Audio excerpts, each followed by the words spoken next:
Security scan. Please stand by. Scanning.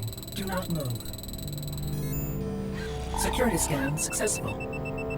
You now have full access to all files. Welcome to Conspiracies, Inc. With your host, Bryan Dattilo. Do you believe? I am Bryan Dattilo. This is Conspiracies, Inc. Thank you for joining us for our very first season as we kick off the alien cover-up, the alien controversy, the alien conspiracy season. And I am so fortunate enough to be joined today by one of my favorite guests of all time, a woman that is up there with the great influences in my life as women. It is my mother, Peggy Dattilo. And people say, Bryan, why do you have your mother on an alien podcast? Well, I'm going to let my mom explain most of that, but it basically has to do with some things that have happened to the both of us and some things that have happened to her within her professional life and her personal life, and even as a young child. So without further ado, this is my mom, Peggy Dattilo. Hi, Mom.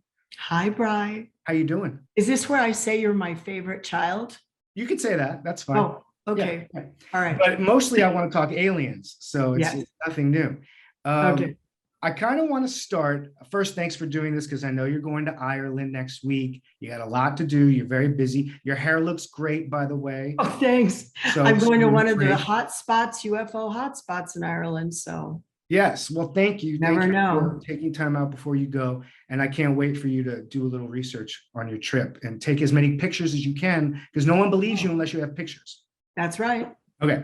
So first, I want you to start with the story that you told me. First, the reason why I have you on the alien season, and I'm definitely going to have you for the ghost season. And you should have written 25 books already about both, but you haven't. That's okay. You're busy. I'm going to. You're busy, but my concern is your connection to aliens, your interest in aliens. When did it start? Can you tell us the story about going to the mailbox first, and then maybe jump into your time at the Enquirer? Tell us who you met there, who influenced you, and then we'll get some personal experience. So how did it start for you? At what age did you first kind of maybe have a feeling that there was life somewhere else? Well, that's exactly what I was going to say, is it was a feeling that there was more out there. And I hadn't had any experience with aliens, or I hadn't seen any movies with aliens. You know, I saw The Day the Earth Stood Still once, maybe when I was little, Right. but I really don't know why this happened to me. But we lived out in the country, and I'd say I was about 15 years old. And it was nighttime, and I had gone to the mailbox at the end of the road. Right. And it was dark, and we lived out in the country, so there were a lot of stars and everything. And I remember it had been a hard day. I worked for my father when I was young, you know, in his business.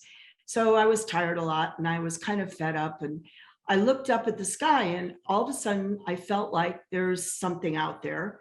And I don't know why, but I said, listen, I know you raise children up there, and I'm a good babysitter. And if you want to scoop me up and take me someplace and let me babysit, I'd be really good. I could do that. And I was like, where did Now wait, what age were you? About 15. And something in your head just told you to kind of say that? I don't even know where I got the idea that there would be children that aliens would have for Right. any reason. But I always had this thing in my mind, like I knew that there was, in fact, I had written a script about, you know, alien children and being, you know, humans being taken up to another planet and sent to a school where they were told about what was going on with aliens and then sent back to the Earth. But there's something that started that in me when I was young, and I can't tell you what it was because I hadn't read any books by then and I hadn't seen any films. So it was just this feeling of, I'm ready to go on some adventure, and boy, this sounds like it would be good. That's amazing. And then it just that was it. I don't think I went anywhere that night, but my parents were at work. They might not have known. Who knows? Right. But Seriously. just for that to be a conscious thought in your mind at that age, at that time, is not mainstream. No, it's Okay. not normal. So then, you know, fast forward to, I had gotten divorced from your dad and we moved to Florida, Mhm. and I was teaching in a Catholic school, for a year, but I wasn't making enough money. And I applied for a blind ad in the West Palm Beach Post. And they were asking for someone who knew a little about a lot. Okay. And I had worked once as a chemical technologist, and I had done a lot of things in my life already and I was interested in a lot of things. So I thought, well, I'll call and see what they have to say. And when they answered, they said National Enquirer. And I hung up because I was like, my mother wouldn't let me read that, let alone work there. And I thought, well, this is stupid. I'm an adult. What if they pay a lot of money? Let me see what's going on. Right. Again, long story short, they wanted me. I went in and interviewed, and they wanted me, but they wanted me to quit my job teaching in like the beginning of May and come on board with them then. Okay. And I said, well, I can't do that. That wouldn't be honoring my, teaching job. So they let me come in September, and I started in a reader's service program, worked my way up to be a junior reporter gradually, and then a reporter, then a senior reporter, and then an editor of the television column. And I was the first female TV column editor that they had. Okay. In fact, I think to this day, I might still be no, I think there was one after me. But anyway, during that time, the Enquirer was very big on UFOs. Okay. And Mr. Pope was a former CIA agent, the man who owned the Enquirer. Okay, just to be clear, the man who owned the Enquirer, his name was Mr. Pope. His name was Generoso Pope. Okay. And your relative, Frank Costello, was a friend of his, mafiosa. Okay. That's another story, isn't That's it? a whole other story. We'll do a mafia thing. Yeah, that'll be season 3. Yeah. And you can do your rap song. Anyway. Okay. So he was very interested in UFOs. So he offered $1 million reward at the time for any one of our readers. And we at that time had 5-6 million readers a week. Mhm. And they offered a reward of $1 million for anyone who could prove that there was alien life out there through Right. pictures or actual material proof, not just telling their stories. So of course we got a lot of letters from people, and I used to help them read the letters. Okay. I became very good friends with Bob Pratt, who, as you know, was our UFO reporter. He became an expert on UFOs. Mhm. Ironically, he didn't believe in UFOs, and he had never had a UFO experience until after he started doing all these interviews, and he began to believe. But up till the time he died, he still never had an experience of his own. Okay. But he went on later on to write books on UFOs, especially concentrating on South America, Brazil. Very smart guy. And he did, all of our UFO reporting when we would do a story on UFOs. And of course, they covered the Betty and Barney Hill story from 1961. Sure. Often they did different angles on that because that was a huge story at the time. It was a huge story because they had been kidnapped and because of the descriptions of the aliens. And also they were an interracial couple, which during the 60s was unusual. So it drew a lot of attention. Bob became friends with J. Allen Hynek, another big UFOologist. You can't get bigger than that. No, and they did the Project Blue Book a couple seasons ago on TV, where they portrayed his character. Sure. And he became a good friend of Bob's. They worked on a book together, I believe. The Hudson Valley sightings, something about the Hudson Valley. Yes. Which I think you're familiar with. Right. And they were given the assignment to, Barney Hill may have passed by that time, but they were going to go and interview Betty Hill up north someplace. And it was Alan and Bob together. And I believe that Barney had passed by then. Yes, I think you're right. Because I think it might have been, I was trying to figure out, it might have been like, well, when they went up there, it was 1980s. No, that's not right. It would have been around 1976 that they went up there. Yes, right. Because it was my second year there. And I was like a friend of theirs, but I was like the junior person, and they were all like, schooled reporters. And we would go to lunch together. Bob had come back with Alan. Alan had interviewed Betty by himself previously, but then for a story, he went back again to put her under hypnosis to try to get some new details out of it that we could do another story. Yeah. Well, Kathleen Martin explained that that there were multiple times where he was involved with hypnosis with her. So right. She became comfortable with Alan and with Bob too. Right. So they recorded on the old tape recorder, you know, the event. Well, before Bob turned it in for the story, he made a copy for himself. And he kept it very on the down low that he had done that. And I had like 3 other friends, and Bob and the 3 of us would go out for lunch often. Okay. And this one day, Bob said, you know, I got something you need to hear. And so we all went out to a park in Lake Worth, Florida. And he pulls out the tape recorder, and we're like, you know, what's up with this? He proceeds to play this tape of Alan putting Betty under hypnosis. And I just remember, I don't remember a lot of the details about it, but I had read about it by that time anyway. But I don't remember a lot of the details, but I remember it scared the heck out of me. And the thing that scared me the most is I remember Betty screaming and saying, don't turn my legs that way. My legs don't go that way.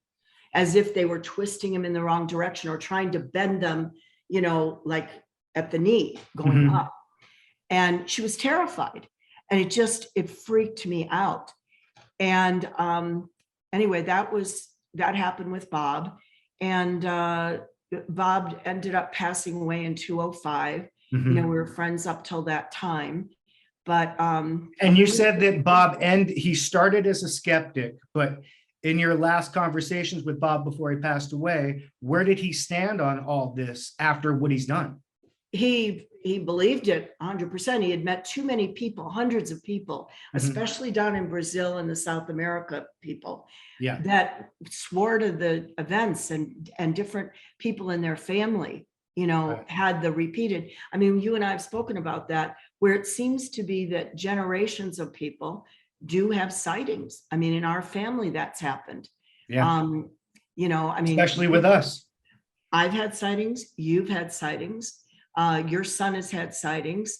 My sister Barb and her daughter saw a huge UFO in Van Nuys, California, one New Year's Eve, and the thing not landed, but came way down at the end of the street. Now, my sister Barbara was a top surgical nurse. Her daughter Sarah, to this day, is a nurse practitioner. Her husband's a doctor. They're very, you know, honest, believable people. Then my sister Mary Jane and her daughter Debbie, who has 2 master's degrees and is very respected, you know, teacher. They were going to and from through the countryside in Illinois, through the country to go to take her back to college. And they saw a huge football field sized UFO that came over the top of them very slow and had a slight hum to it. And now my sister, you have to understand, is not a person who would normally want to know about this or have known about it. Right. Yeah. And she phoned me. I was still at the Enquirer then. And she phoned me and said, can you ask somebody if there were any sightings in this area? Because Debbie and I both just saw this. And now let me stop you there. What, on that note, what personally that's happened to you are you comfortable sharing with us? Can you tell us about maybe some of the different types of aliens that you believe you've been in contact with? Let me just. Can you tell us about any of the missing time episode that you had with your friend Joanne? She said, don't say my name. So pretend we didn't hear it. Okay. Well, they don't know her last name. That's right. A lot of Joannes in the world, believe it or not. That's true. Not just and one. They'll just have to narrow that down. First, I just want to say that the incident real quickly that happened in Beverly Hills when I was living up in the penthouse where you had lived with me before you got your job on the show, and then you went into your own apartment. About the same time you had your experience. It was the same year. It was the same year. I know that it was when you just moved. And I know that's Right. when you had your big experience too. Right. Well, I had never really seen anything myself, but I was sitting on the couch. It was about 4 p.m. I was on the 3rd floor and there was a huge window that had a transom and Yes. so I could just see the sky. I looked out and I saw this black thing in the sky. And I kind of kept looking at it and it didn't seem to move. And I thought, that's weird because a plane would just keep going like this. Right. And It was held just sitting still. there. It was just sitting there. I saw And it on when my way to your house. But I know. Go ahead. So Go ahead. I went and got my binoculars and I walked over to the window. And when I looked in them, I still remember to this day. Is this an X-rated show? You can say that. You can say whatever you want. It's Okay. Right. So I looked in the glasses and I remember saying, holy shit, that's a UFO. Yeah. Because it was so obvious. It was a black triangle. Okay. And it had lights all the way around the bottom of it. And it was holding still. And at one point, I watched that for a good 40 minutes, I'd say. And at one point, I was thinking, I wonder how big that is, because I couldn't judge. Mhm. And a big jumbo jet went like behind it and just kept going across. And I kind of tried to fix the size. And I thought, this is bigger than that jumbo jet. Right. From what I could see. And now people say to me, why didn't you run to next door and get people and tell them, come and see the UFO? It's hard. I was so afraid that if I Yes. did that, by the time we got back, there'd be nothing there. And they'd be like, have another drink or something, you know. Right. I'd be the crazy lady on the third floor. You're afraid you're going to lose it. Exactly. You want to stay on it when you have it. That's right. Right. And I knew that my camera at that time was not a great camera. I knew it wasn't going to pick up what I was seeing as a tiny speck in the sky. So I just tried to remember it and remember everything that happened. Well, towards the end of it, all of a sudden, I saw this beam of light shoot down from it. Now, we had had the earthquake a couple months before that. And the power plant, the transformers had blown up and I could see them.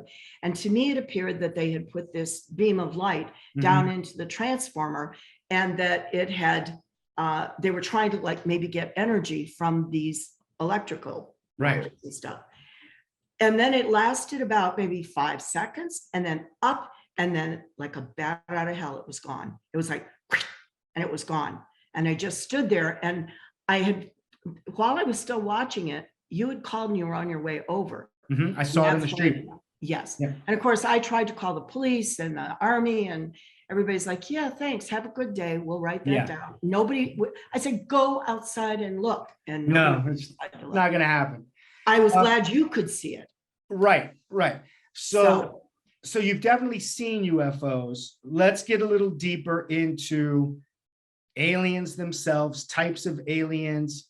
And maybe now, do I have time to tell you about the thing with that Joanne that where we lost the time?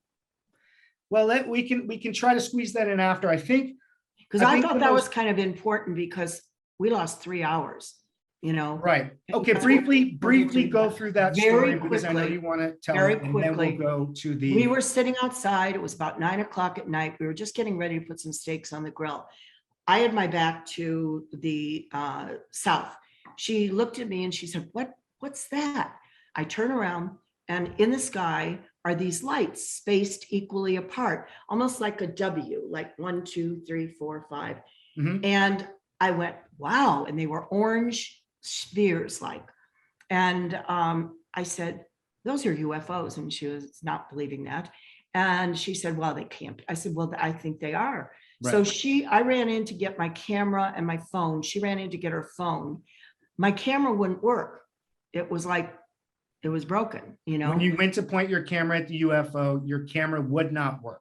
That's right. That's right. And then I tried my phone, but you know how when you put up the phone to see a little dot, you don't see it in the dark like on the screen. So I thought it wasn't working. Right. Her phone didn't work at all. Her phone stopped working completely.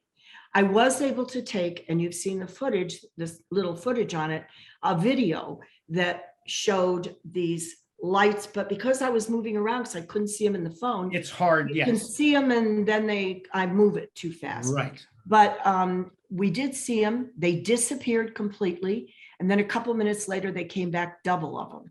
You know, it had like 12 of them this time. And we were fascinated. And then they went away. They just went out. All at the same time. About how long do you think that whole episode lasted from the first time you saw one to the last time? Probably 10 minutes, maybe. Okay. Not that long. Because then I said, well, geez, that was interesting. And she said, well, we better get the steaks on the grill or that'll be interesting. So we put the steaks on the grill. We brought them inside. Now, this was about 9 o'clock when it happened. So I'm thinking maybe I put the steaks on at 9:15, by certainly no later than 9:45, we were eating. Mhm. We're sitting at the table. We ate. We were both very quiet, strangely quiet.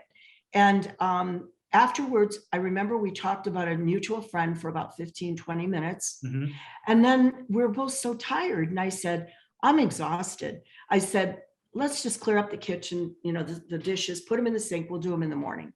She goes to the guest room. About what time is it now?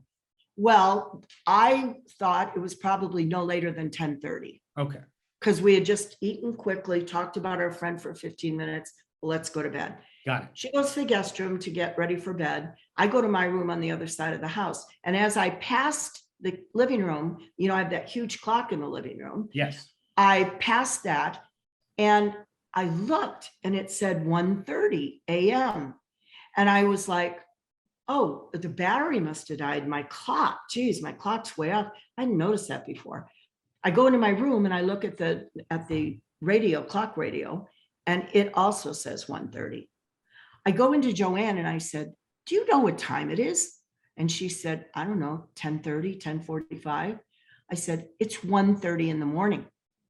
And she went, no, it can't be. I said, look at the clock in your room. And she looks down at the clock in her room and it says 1:30. She's like, well, that's weird. We must have talked a lot longer than we thought and eaten a lot longer. I said, come on. No. You And the lost next day, 3 hours. We lost 3 hours. And that's a lot of time to lose. And you felt drowsy prior to Yes. the loss of time. I felt exhausted. Electrical equipment did not work. You felt as if for some reason you both should just turn in. And then still on your feet in the robe, you realized that it's 1:30. I hadn't even gotten my robe on yet. I was on the way to my bedroom to get dressed for bed. Oh, you And didn't even I have time to change it. No, I hadn't even changed yet. And she was in the middle of changing when I went back and said, what time do you think it is?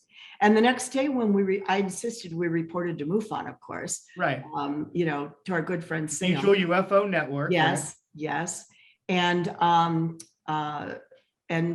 So when we talked to Sam, he said, now wait, Sam Morano. Yes. He is the MUFON director for Illinois State. Illinois. You reported this incident. Well, I reported it to MUFON and then Sam called me back and wanted me to tell the story. Well, Joanne was still here the next day. Right. So I put her on speakerphone and he's like, did anybody lose time? And Joanne goes, no, we didn't. I said, we lost 3 hours. And so Sam said, tell me about it. And he said, of course, that was lost time. Okay, and now I think that's an amazing has story. Trouble accepting it. It's an amazing story. Yeah, but I got to tell you just real quickly, I never had any recollection at all of any being anywhere other than the backyard. So anyway. But you have not been under hypnosis by Yvonne Smith, so you really don't know what happened. No. Right. So that's something on your bucket list you should do. If I could do it, you could do it. Yep. That would be interesting. Okay. To see. I want to interrupt for a second, and I just want to get to what I think is the most interesting story. And a lot of people do not have a lot of contact with this group of aliens, and that would be your Nordic story, or what we think might be Nordics based on their appearance. Can you tell us briefly what happened that night, how it happened, and what you saw and what you went through? Yeah.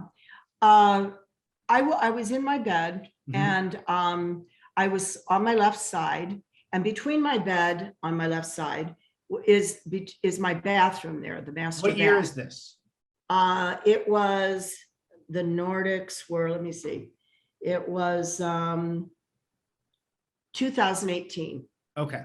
So fairly recently. Yeah. Yes. Fairly recently. Okay. I'd seen those two aliens, the big one and the little one in the doorway prior to that. Okay, tell us a little bit about that, then go into the story. I woke up in the middle of the night and I saw a tall alien and a short, chubby alien that reminded me of the Pillsbury Doughboy, about 3 feet tall, standing in my doorway. And there was like light coming from behind them. And it scared the heck out of me. And I thought, what the heck? And they didn't, I felt like they were trying to get me to go back to sleep, because normally when I see a ghost in the middle of the night, which happens a lot with me, I daily. am able to, I stay awake for a while trying to process it. But Right. I felt this, like somebody was saying, go to sleep, go to sleep. And the next thing I knew, I was asleep. So that was the end of that story. A little while after that, I was asleep. I woke up and I felt like something was in the room, and I opened my eyes, and standing between my bed and my bathroom door were these two beings that were maybe 6 to 7 feet tall. And they looked like men. They looked like blonde men with white, pale skin.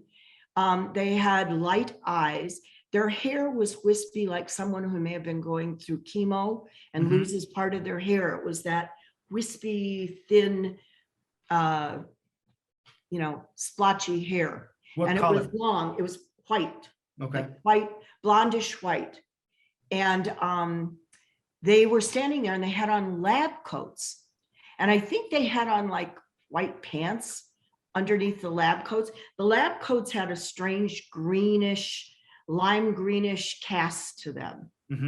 I don't know if it was a light or if that was the color of the garment. Okay. The one on the left was holding a beaker, and they didn't say anything to me. They both looked at me, and they looked like twins. They looked like Nordic twins. Now, I never knew what a Nordic was at that point. Twins, but they were looked to me different like height? somebody from Sweden. No, they were the same height. They looked like duplicates of each other. Okay. And they both had the same thing on. And the one on the left was holding this beaker, like a glass beaker, like you have from Chem Lab. Sure. And it had something in it, but I don't know what it was. I didn't pay attention. The other guy didn't have anything in his hand. And I was like, what the heck? And then they started to move close to me. And I shot up in bed, and again, I think I said, what the hell is going on? And as they came towards me, they disappeared. I got back in bed, and I laid there shaking, because they looked very real. I was wide awake looking at them, and I didn't feel drugged or anything.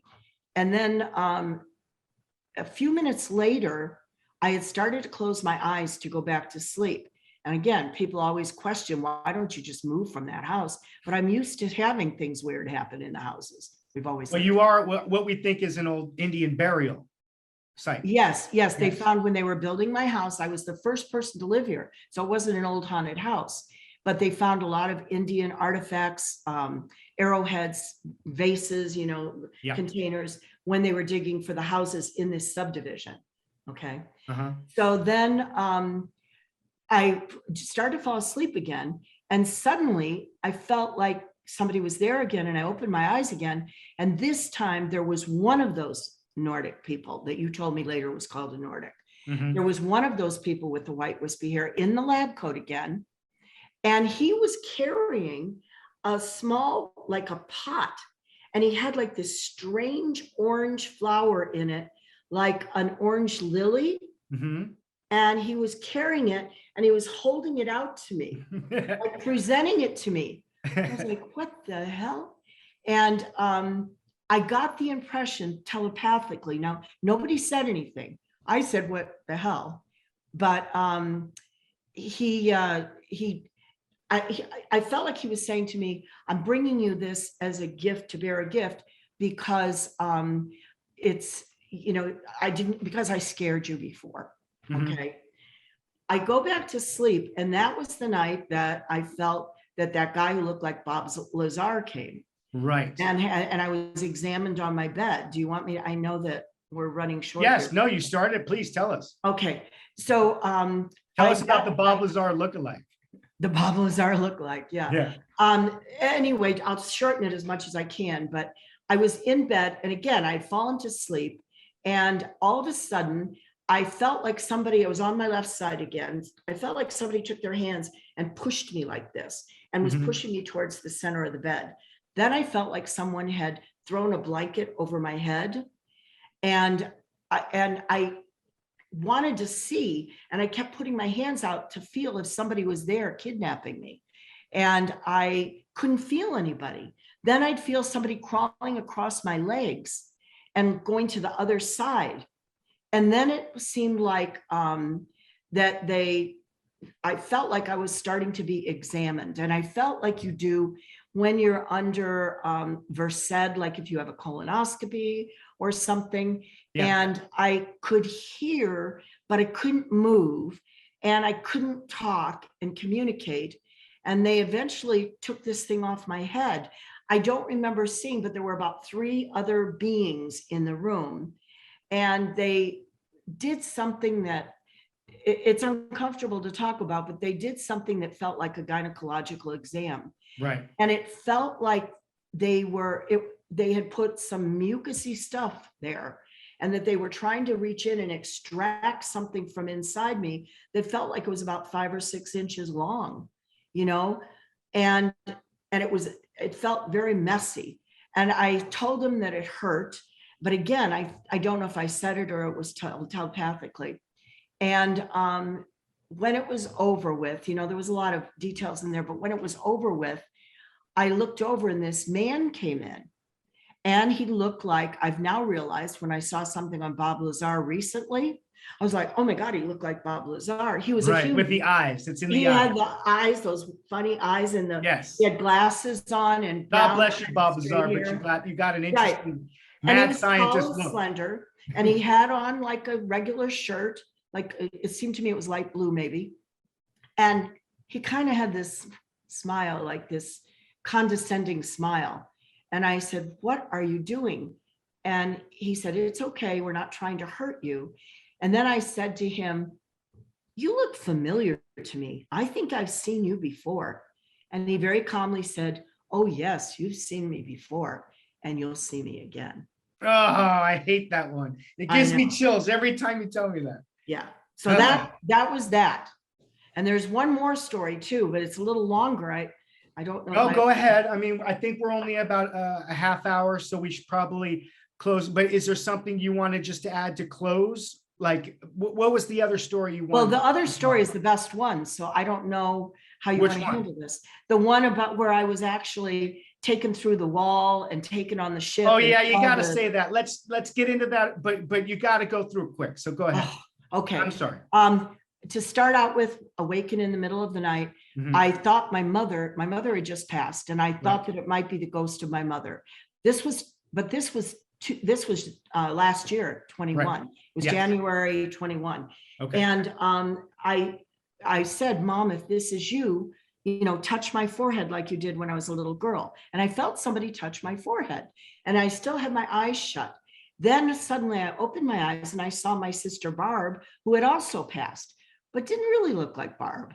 And she was trying to be Barb, but I was like, I don't know. And then when I thought I had that doubt, I saw my father's face. My father's been passed for several years. Yes. And I looked at him, but his eyes were funny. They were kind of slanted and long. And he had You felt as if you were being deceived. Yes, exactly. By somebody who was maybe picking your brain and picking out things that would make you feel secure and comfortable. Yes. Who passed on. Okay. That's what I felt, that they were trying to make me comfortable. And I was actually pissed about it, because I thought, you can't fake around with something like pretending people are my family that are dead.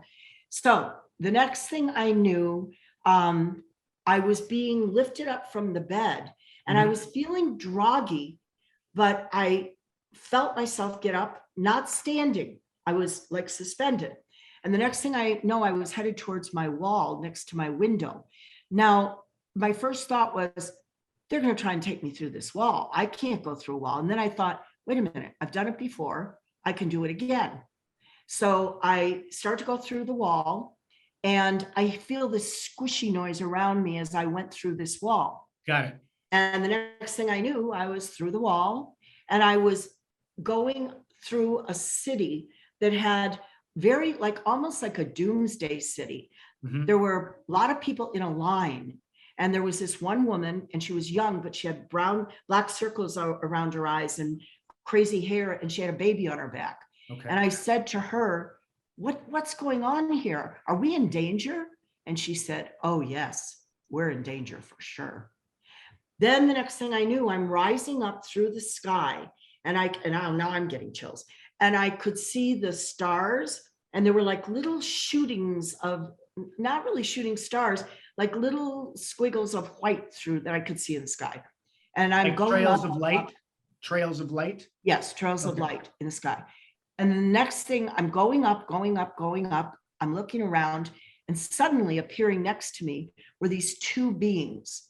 And I later realized they were reptilians. Okay. They looked like Ninja Turtles. Yes. And they were there, and they were like, we don't want to hurt you. Don't be afraid. And I remember thinking telepathically, I'm not afraid of you. I would like to know more about you. I would like to know, I said, when you send those beams down from spaceships, are you gathering energy to make the spaceship run? I decided I needed to find that out. Right. And they said to me, no, the truth is that think of it as an elevator, and think of us putting people back and taking people up, and it acts as an elevator. And I was like, I was oh. in that elevator. It's a static elevator. When I was abducted, that's what I was in. I can believe that. Okay, but go ahead. And so the next thing I know, I'm inside. Oh, I see this disc, the silver disc. Next thing I know, I'm inside the disc. Long story short, it reminds me of like being, I've never been in a submarine, but if I had been in a submarine, it felt damp on the walls. It felt it smelled musty. It was dim, like artificial lighting. Mm-hmm. And I was in this hallway, and I could hear them walking, but I couldn't really make them out. I ended up in this waiting room, and I looked over, and I felt, why am I so awake? Why am I like monitoring everything that's going on? And there was this girl sitting next to me, and she had on a hospital gown. I looked down, and I had on a hospital gown. And I looked at her, and I thought, that's the girl I talked to down in the line. Mm-hmm. And I tried to get her attention, but it was weird because with the baby. But the baby wasn't with her this time. Yeah. Right. She was on her own, and she was in a trance looking at the wall. And I thought, why is she in a trance and can't hear me? But I'm conscious and I can hear what's going on, and nobody's answering me, and nobody's telling me why I'm here. Somebody came and got me. And again, I don't remember what they looked like, but they led me across the hall into a room that looked like a very sterile operating room. It had a stainless steel silver table, and it had double doors on one side that would be like a handicap door, double wide handicap door. And there were people milling about in the room. And I recall that they looked thin and tall, and I think they had on lab coats too. And the next thing I know, I'm on the table, and they're examining my head. And I remember saying to them, I think telepathically, don't be doing that stuff that where you poke my eyes and you put things in my ears and stuff. I don't want those needles in my eyes. Do not do that again. I don't like that. Mm-hmm. And he said something about the truth. The guy who was looking said, the truth, it's time to tell the truth. And I said, well, what is the truth? They said, about aliens. I said, well, why am I this time so conscious of everything? And they said, because we're allowing certain people to remember more, because it's time to tell the truth about what's out here. Right. That was what they said. And then they turned me over on my stomach, and I knew what was going to come. And I said, yeah.